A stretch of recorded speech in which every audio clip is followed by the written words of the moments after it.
Halo para pecinta tulang-tulangan, lama tak jumpa nih. Oke, karena ada satu dan lain hal, kita jadi jarang upload guys. Terutama untuk video-video panjang ya. Mari kita mulai lagi untuk upload-upload secara rutin guys. Jadi untuk video kali ini kita mendapatkan salah satu paket yang lumayan jauh. Dan untuk hewannya pun lumayan unik guys, dan keren. Jadi untuk hewan ini kita mendapatkan kiriman dari salah satu follower kita yang berada di Pulau Sumatera guys. Dari informasinya si hewan ini didapatkan dari dalam bubu. Ada yang tahu bubu itu apa? Nah ini, perangkap ikan guys. Dan ditemukan dalam kondisi yang mungkin kalian gak bakal ngira bentuknya kayak gini guys. Serius ini jujur pengalaman baru juga mendapatkan kondisi hewan yang seperti ini. Pas difotoin sih kaget ya. Dan kita gak mau ngeliatkan si fotonya itu. Karena mungkin untuk sebagian orang takutnya terlalu menjijikan. Oke, dari kardus pun ini udah basah kondisinya. Dan ketika dibuka ini, baunya sangat-sangat mantapnya. Di lab pun padahal sudah menggunakan pewangi ruangan. Tapi ketika kardusnya ini dibuka atau paket ini dibuka, udah nggak kecium lagi itu pengharum ruangan. Seketika didominasi oleh si bau hewan ini guys. Tapi anehnya bukan bau bangkai yang saya cium, malah lebih kayak bau cubluk atau septic tank. Apa kita perlu memakai masker ini? Kayaknya enggak lah, ngap juga ngerjainnya. Kita uji nyali aja dengan mencium bau ini selama video ini berlangsung guys. Kita kuat-kuatan siapa yang paling kuat nih. Apakah nanti saya di tengah-tengah akan menyerah? Atau mental saya sudah kuat untuk mencium bau-bau ini? Nih, air-airnya sampai rembes ke paketnya ini guys. Ini cairan-cairan kenikmatan lah pokoknya. Ya, kita deskripsikan seperti yang tadi kita sebutkan. Ini baunya bau septic tank. Jadi ini kondisi bangkai yang kita dapatkan guys. Jadi memang kita request untuk bagian-bagiannya itu dipisah-pisahkan biar nanti di perjalanannya nggak kecampur dan hancur. Nah ini sepertinya untuk bagian kaki, nggak tahu kaki bagian depan, kanan atau kiri, nggak ada ditulis juga. Selanjutnya ini sama bagian kaki, cuman berbeda daripada yang tadi, ini lebih kecil-kecil. Kayaknya ini bagian depan, yang tadi bagian belakang. Terus, nah ini bagian belakang juga, mirip kayak yang tadi nih. Ini bentuknya lebih jelas nih. Jari-jarinya panjang-panjang, ada masih tersisa si kuku-kukunya juga, ada yang mudah mulai bisa nebak. Dan ini untuk kakinya lagi, nah ini untuk bagian depan sepertinya, soalnya lebih kecil daripada yang tadi, dan ini masih pada nempel, masih utuh nih. Untuk kaki bagian depan ini ada 5 jari, sedangkan untuk yang belakang tadi 4 jari. Nah, hewan apa tuh? Dan ini untuk terakhir bungkusan yang paling gede. Dan sepertinya asal muasal bau ini dari bagian yang ini nih guys. Kacau, ini yang ngirim nggak dikeringin dulu apa? Ini lihat cairannya menetes-netes nih. Ini aduh baunya sangat-sangat mantapnya guys. Nah ini untuk bagian tulang-tulang belakang kayaknya, ekor dan bagian kepala. Jadi kalau misalkan dari kepala ini udah bisa nebak ini hewan apa? Nih untuk bagian kepalanya guys. Lumayan bersih sih untuk bagian kepala, cuman untuk bagian tulang belakang ini masih banyak daging-daging yang busuknya guys. Oke, mari kita eksekusi guys. Oh iya, jadi ini adalah buaya. Atau nama latinnya Crocodylus porosus atau buaya muara guys. Kalau melihat dari kepalanya ini kayaknya belum begitu besar. Mungkin perkiraan ukurannya ini 1 meter sampai 1,5 meter lah. Dan untuk buaya muara ini penyebarannya ada di seluruh Indonesia. Hampir di semua pulau ini ada. Termasuk Pulau Sumatera, di Pulau Jawa, Kalimantan, Sulawesi, hingga Papua pun ada untuk si buaya muara ini. Tapi untuk kalian jangan memelihara hewan ini ya.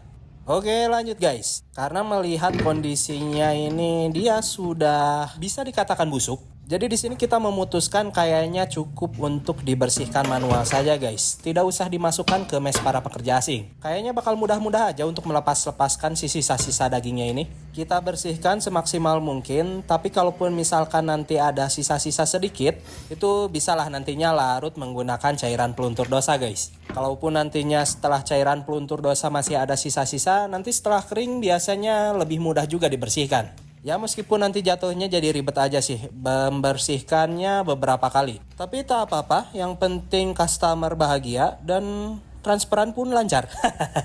Nah ini kita akan memperlihatkan untuk salah satu kakinya. Ini sepertinya kaki bagian belakang nih, karena dia lebih besar daripada yang lainnya. Dan uniknya untuk kaki bagian belakang ini hanya ada 4 jari, sedangkan untuk yang bagian depan tadi ada 5 jari guys. Dan untuk jaringan-jaringan ototnya ini ada masih tersisa-sisa dikit lah. Oke, mari kita bersihkan.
Oke, selesai bagian kaki. Sekarang kita masuk mulai ke bagian kepala, tulang punggung, dan ekor. Nah, ini untuk bagian kepalanya udah lumayan cukup bersih. Paling ada sedikit aja sih. Nah, sedangkan untuk bagian tulang punggung nih, masih banyak daging-dagingnya guys. Tapi ya karena mungkin ini ditemukan di dalam bubur, jadi ya sudah larut di air lah. Kayaknya udah lama juga ini. Jadi si tekstur dagingnya juga sudah sangat lembek dan lembut. Jadi lumayan mudah untuk dibersihkan dan dicabut-cabuti lah. Terus kalau misalkan melihat kondisi kepala ini kayaknya banyak bagian giginya yang hilang guys. Tapi kita bisa akalin lah nanti. Kita buat beberapa bagian giginya menggunakan clay guys.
Oke, sudah selesai dibersihkan untuk bagian daging-daging yang besarnya. Setelah ini kita lanjutkan bleaching menggunakan cairan peluntur dosa guys. Selain untuk memutihkan tulangnya, ini cairan ini kita gunakan juga untuk menghilangkan sisa-sisa daging dan jaringan-jaringan lunaknya guys. Dan untuk durasinya kita akan lumayan cukup lama sepertinya. Kita akan mungkin rendam sekitar 24 jam. Karena melihat dari kondisi tulang pun ini cukup bagus, padat, keras. Jadi dengan waktu selama itu kayaknya cukup untuk memutihkan secara maksimal dan menghilangkan jaringan-jaringan lunaknya guys. Jadi ada kemungkinan untuk video part berikutnya ini akan kita update di 2 hari atau 3 hari ke depan. Ya jadi kalian bersabar aja ya. Tapi untuk menunggu itu kita akan selingi juga dengan konten-konten yang lainnya guys. Sebagai info aja, bocoran, spoiler, kita ada juga mengerjakan beberapa hewan. Ada 1 hewan darat dan 3 hewan air. Dan nantinya ada juga 1 reptil. Jadi jangan lupa di subscribe, like, dan komen, serta nyalakan lonceng pemberitahuan agar kalian tidak ketinggalan update terbaru dari video-video algae aquatic. Oke guys, sampai jumpa di video-video selanjutnya. Bye-bye.